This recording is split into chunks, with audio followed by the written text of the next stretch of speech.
everybody? Welcome back to In the Pit with Steve. My name is Steve. And real quick before we get going too far into the video, this channel is just a little over a month old at this point. I just want to take a brief moment to say thank you to everybody that's checked it out, subscribed, commented, watched the videos. I really do appreciate it. I don't have the opportunity to reply to every comment, but I definitely take the time to read all of them. So I do really appreciate everybody taking the time to check out the channel. So with that being said, to quote the great Korn, let's get in the pit and love someone. We are getting back to Lovebites today, as after I did my previous video checking them out, which was my first time ever hearing the band, got a lot of requests to do more. I tried figuring out exactly what song people were looking for, but the one that I remembered seeing the most was The Hammer of Wrath. So that's what we're going to be checking out today. That is one hell of a metal title to a song if I've ever heard one. So I'm very excited to check it out. I really enjoyed what I heard from them the last time around, and I expect I will enjoy this as well. So without any further ado, let's get in the pit with Lovebites.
Stop before we get too much further into it. It's off to a great start. That main riff, man, that is like old school thrash metal, just like get a circle pit going. Really nice. Drummer playing pretty simple, like punk thrash crossover groove to it. I like her alternating between the 8th notes and the 16th notes in that section there.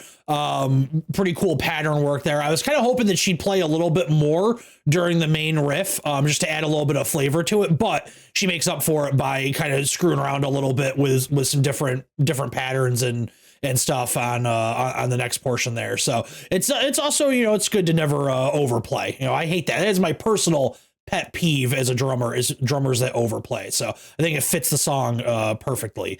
Yeah, guitar riff is great. Singer's, you know, she's fantastic. So I like the pillars, like the Greek Parthenon pillars. The band looks like they raided a bridal shop.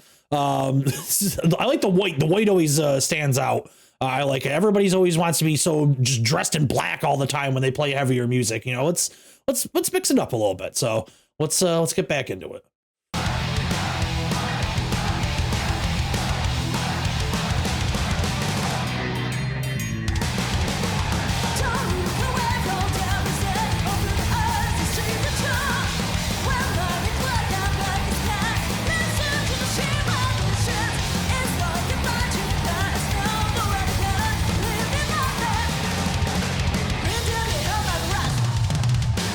Within the next man, let's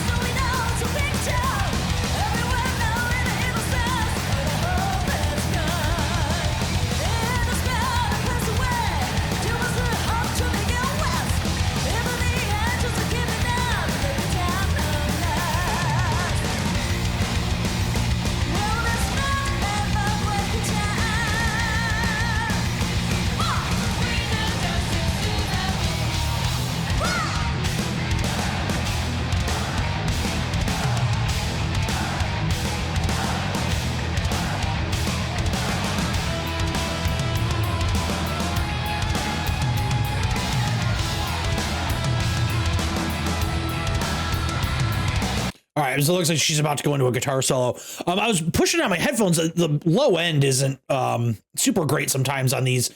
You're listening back through YouTube compression. I was trying to figure out exactly what the drummer was playing with her feet. It sounded like it sounded almost like Swiss triplets, but I don't think it actually was. I think it was just alternating. I like the little tom fills there at the end. I thought that was kind of cool. She went into a straight, just hardcore breakdown there with the China, which was kind of interesting. Something you wouldn't typically hear in a song like this, but she actually ended up making it fit a little bit more by the second time around when she played it. She was accenting on the ride, and then she started adding in those tom hits, and it was kind of nice to see her add some color, some flavor to it. I think sometimes when drummers they're gonna play a breakdown style groove, they just get stuck in that trap of like, well, I guess we just have to just play it the way that it always gets played, and we don't differentiate from the plan, and let's just keep steady. And so I like the fact that she broke away from that and did something a little bit different. But like I said, it looked like guitar player was about to go into a solo there. She was at least getting into solo position, so maybe we're gonna get some face melting riffs coming. Sorry, forgot to mute my phone. My apologies. All right, let's get into it.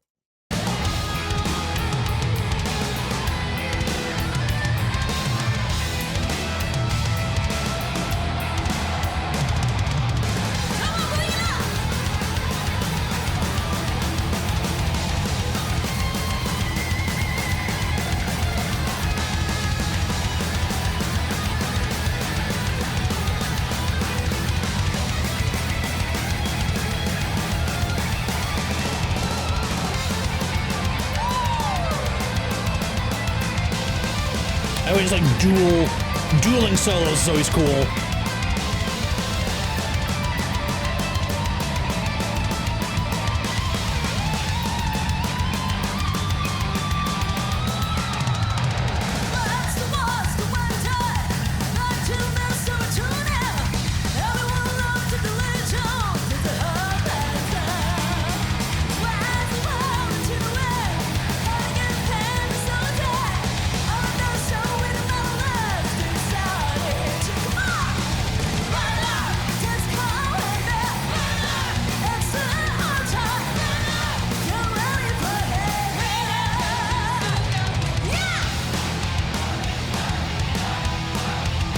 Lead singer really reminds me of Bruce Dickinson.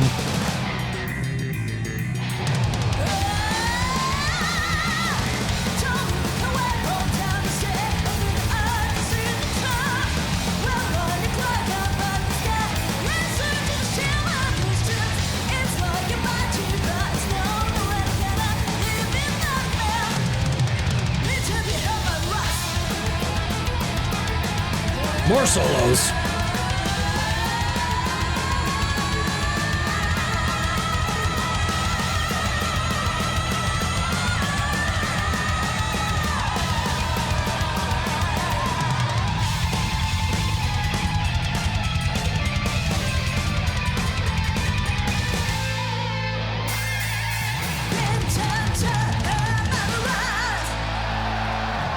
All right. So that song was just like a big mix and 3 guitar solos in it. Like a breakdown portion there in the middle of it is pretty neat. There is a part there where they did like a small break before moving from one section to another. And the first time they did it in the first half of the song, it was a drum focused one. And then the second time, I like that they didn't just repeat that. It was the bass player had a little tiny little part there. I thought that was pretty cool. So I commented this on the last video that I did with her drum setup. And at first I thought maybe it wasn't actually an issue and it was just a camera thing, but seeing it this time actually really did confirm it. I'm really curious why she chooses to keep those 2 front Chinas, these ones here. She plays with 3 Chinas, which is a really interesting setup. I'm really curious why she chooses to keep these both A, very high up, and B, pushed out that far. She's really reaching. You would typically want everything to be very close by while you're playing. for a couple of different reasons. One, you don't want a lot of wasted movement as a drummer. And two, if you're playing a whole set, an hour and a half long set, or even a 30-minute to 45-minute set, you really don't want that wasted movement. You don't want to run out of stamina. You want to be able to kind of keep things going. You really want everything all the way around you. Maybe she's just gotten so used to it over the course of time. I thought initially, the last time I saw them, that maybe because it is a live performance, drums do move around, they're not static, that maybe she had just pushed them forward by accident and a drum tech didn't get out there to move them back. But no, she seems to legitimately want them up that high and that far away. So I'm kind of curious why, why that is. Unfortunately, there probably isn't a video with her explaining, her setup. It's kind of a shame. Here in the States, we get a lot of really great breakdowns of people's setups, whether it's like the Drumeo guys doing it, Premier Guitar, there's a few other ones. But for international artists, unless one of those outlets happens to catch them when they're touring in this country and they have the ability to translate, or at the very least like provide subtitles at some point, you just don't really get that level of information that you do here. There's probably 100 different videos explaining how Mike Portnoy sets up his kit from Dream Theater, and there's probably absolutely zero for the drummer in Lovebites. So that's kind of a shame that we just don't get that level of access. But you guys in the comments have pulled out some crazy information. Maybe you do know why she plays that way. I'm just curious. Just me as a drummer, I would want everything so close to me that I can easily reach everything. But she's obviously, it doesn't matter to her. She's playing it just fine. But I thought the song was really solid. I like the variety throughout it. And we'll be back in just a moment with some final thoughts.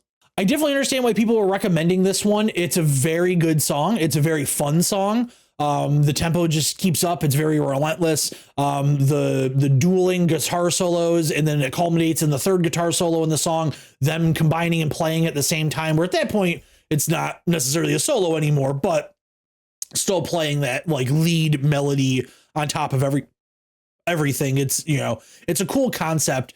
This song, highlights everybody. Both guitar players get their time to shine. The bass player has a little moment to stand out. Drummer has a few different moments that stand out. The singer, of course, is always going to stand out, because if you're a band that has a singer is singing the majority of the song, so they're always going to get that spot. But she belts out some big notes, throughout. I'm definitely glad I went back to check out Lovebites.